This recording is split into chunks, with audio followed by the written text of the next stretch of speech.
సంవత్సరాల అనుభవం ఆంధ్ర, తెలంగాణ, కర్ణాటక, తమిళనాడులో లక్షల మంది నమ్మకమైన కస్టమర్ల సంతోషాలకు నిలయమైన మీ నివాసానికి అందమైన చిరునామా. నమస్తే వ్యూయర్స్, సుమన్ టీవీ చిట్టి ముత్యాల ప్రోగ్రామ్కి మీ అందరికీ స్వాగతం. ఈ ప్రోగ్రాంలో మనం ఒక చిన్న ప్రయత్నం చేయబోతున్నాం. ఏంటి అంటే గతంలో జరిగిన కొన్ని సంఘటనలు, సందర్భాలు, అలాగే గొప్పవారి గురించి, గొప్పవారనే కాదు చిన్న చిన్న పనులు చేసుకునే వ్యక్తుల దగ్గర నుండి మన పొలిటీషియన్స్, లీడర్లు, పద్మభూషణ్ అందుకున్న వారు, వీళ్ళందరి గురించి వాళ్ళ జీవితాల్లో జరిగిన చిన్న చిన్న సంఘటనలు తీసుకొని మనం మాట్లాడుకోబోతున్నాం. ఒక చిరు ప్రయత్నం చేయబోతుంది సుమన్ టీవీ శ్రీనివాస్ వడ్లమాని గారితో కలిసి. నమస్తే సార్. నమస్కారం అమ్మా. చిట్టి ముత్యాల పేరు చాలా బాగుంది. చిన్న చిన్న విషయాలు చెప్పుకుందాం. ఎవరికి సర్వసాధారణంగా తెలియని విషయాలు చెప్పడం ప్రయత్నించాలి. ఈరోజు సిరివెన్నెల సీతారామ శాస్త్రి గారి జీవితం నుంచి ఓ ఘట్టం చెప్పి అది ఆయన్ని గొప్ప రచయితగా ఎలా మలిచిందో చెప్తాను. మొట్టమొదటిది ఎవరికి తెలియంది, సిరివెన్నెల సీతారామ శాస్త్రి గారు ఆంధ్ర మెడికల్ కాలేజీలో మెడిసిన్ చదివేవారు. ఫస్ట్ ర్యాగింగ్ని తట్టుకోలేక ఆయన తెన్నేటి పార్క్ మలుపులో కూర్చుని, ర్యాగింగ్ ఆయన చాలా భయానికి గురి చేసింది, ఆందోళనకు గురి చేసింది. ఆ తెన్నేటి పార్క్ మలుపులో కూర్చుని సముద్రాన్ని చూస్తూ దూరంగా నీలాకాశం, సుదూరంగా వినీల సాగరం అని ఒక తొలి కవిత రాసుకున్నాడు ఆయన. 18 ఏటో 19 ఏటో. ఆందోళన, భయం నుంచే ఆ కవిత పుట్టింది. ఇప్పుడు అసలు ఆందోళన వద్దు, భయం వద్దు, ధైర్యంగా ముందుకు పోండి అని ఆయన మనకు చెప్తున్నాడు ఈ రోజున. ఎన్నో కవితలు, కథలు, పాటలు రాసి. అలాగే వారి సోదరులు శ్రీరామ శాస్త్రి గారి పుస్తకం రాశారు, పూర్ణత్వ పులిమేరలో అని. అందులో చాలా విచిత్ర విషయాలు చెప్తారు. సీతారామ శాస్త్రి గారికి పెరటి తలుపు వేసుకోకపోతే భయం, చీకటి అంటే భయం, పాములు వచ్చేస్తామో ఇంట్లోకి భయం. ఇన్ని భయాలు, ఆందోళన మధ్యలోంచి ఆయన సినిమా వాళ్ళ డబ్బులు తీసుకుని చక్కగా, ఆయన కొంచెం నిర్లక్ష్యంగా ఉంటాడు. ఫళ్ళు పెద్దగా ఉంటాయి మా అన్నయ్యకి. అన్నయ్య కాబట్టి నేను తిట్టుకోరు ఇంట్లో వాళ్ళు. ఇలా ఫళ్ళు ముందుకేసుకుని ఎప్పుడూ ఒప్పుకోవద్దురా ఓటమని రాస్తాడు.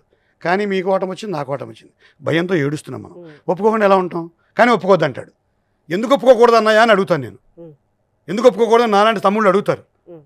ఇన్ని భయాలు, ఆందోళన బయటకు వచ్చి ఆయన పావంటే భయం, తేలంటే భయం, చీకటంటే భయం, ఓటమంటే భయపడద్దు. మనిషికి భయపెట్టేది ఓటం కదా. ఓటమంటే భయపడద్దు అంటాడు. ఎలా?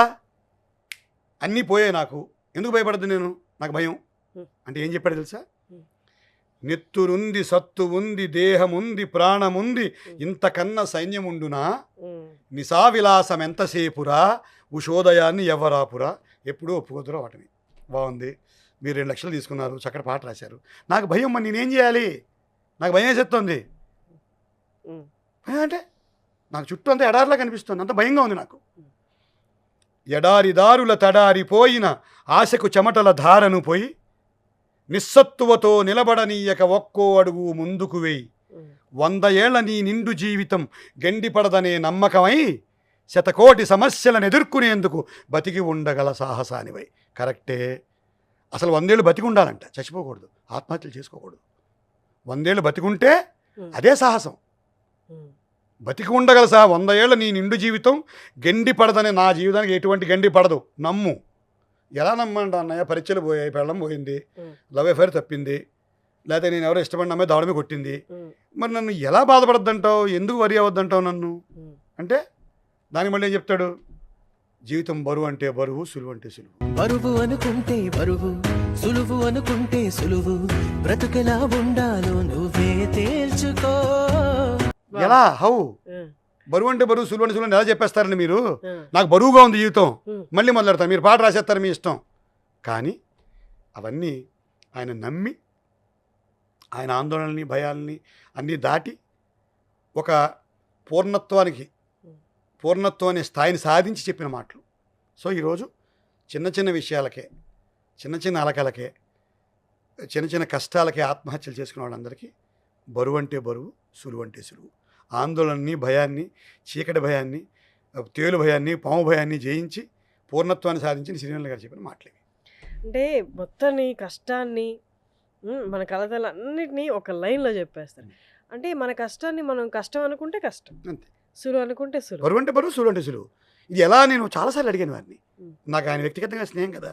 ఎట్లా కుదురుతుందండి? బరువు అంటే బరువుగా ఉంది నాకు, నేను ఫెయిల్ అయిపోయాను పరీక్షలో, సినిమాలో వేషాలు రావట్లేదు, ఎలా? మరి నాకు బరువు ఎలా తీసుకోవద్దు?